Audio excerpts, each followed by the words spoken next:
drugs ব্যৱসায়ীৰ ঘৰত জুৰিয়া আৰক্ষীৰ অভিযান আটক ৰাব্বুল ইছলাম জব্দ 25টা ড্ৰাগছ ভৰ্তি কণ্টেইনাৰ নগাঁও জিলাৰ জুৰিয়াৰ গৰিয়া কাৱৈমাৰী গাঁৱৰ ৰাব্বুল ইছলামৰ ঘৰত আৰক্ষীৰ অভিযান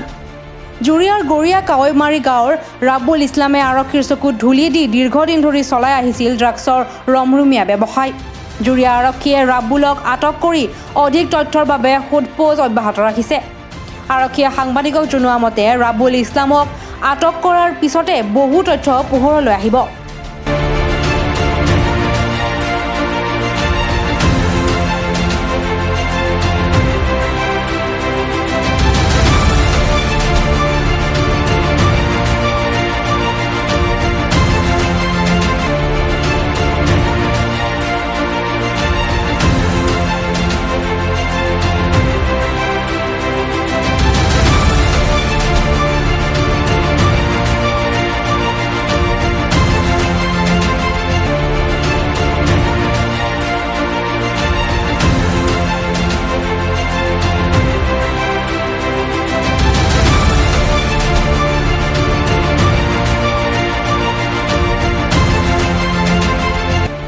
নগাঁৱৰ পৰা খাইৰুল ইছলামৰ ৰিপৰ্ট নিউজ 7